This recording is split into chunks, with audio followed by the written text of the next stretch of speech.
yes, you really should enjoy this Steelers Sunday because there are some changes working their way into the forecast. Right. Pretty quickly, we're going to see an about face kind of with our pattern trends we've been seeing over the past several weeks. It's been bone dry. That all changes as we get the new work and school week started. Today, though, still savoring those summer-like conditions.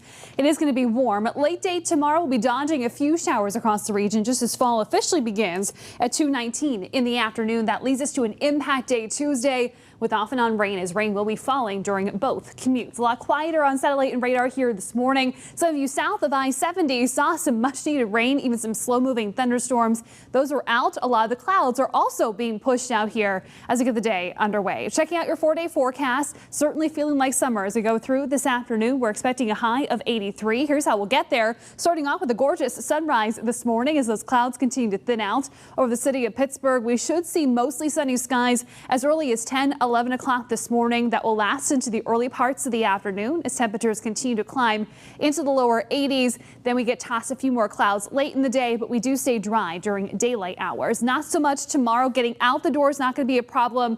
It's going to be more so coming home for the kids and also mom and dad from work into the afternoon. I'll be timing out those showers. That leads us to the impact day on Tuesday. So we'll fast forward here, getting out the door Tuesday morning. Rain is going to be falling.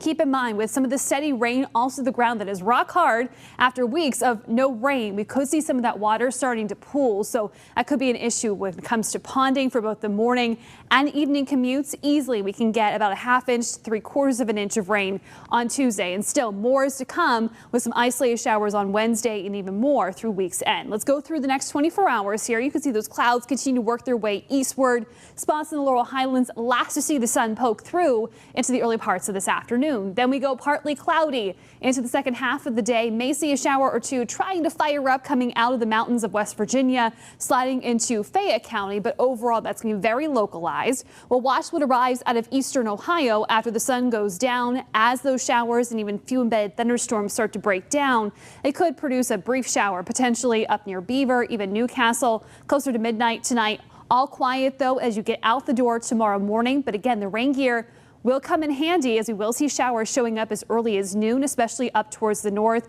Here's 5 p.m. If timing stays in line, we may need a brief impact day as we go through the evening commute tomorrow. But of course, we're going to continue to monitor the exact timing of when showers will be rolling back into western Pennsylvania. Again, a lot wetter for the impact day on Tuesday. Isolated showers 75 Wednesday, kind of scaling back those rain chances on Thursday. But still, we'll continue to monitor more of that beneficial rain that will come our way through the end of the week. We're going to keep temperatures in the mid to upper 70s straight through next weekend. We do look to stay dry as well for the first full weekend of fall. Weather looks great for the Pitt game, and also, of course, if you're going to be here in Pittsburgh, waking up early to see the Steelers game over in Ireland against the Vikings. Dry here in Pittsburgh if you're watching the game, not so dry. Yeah, the outlook looks a little wet and cool if you are making the travel over to Dublin. But of course, we'll be keeping you posted on that all week long, too. All right, Jill Swed, thank you.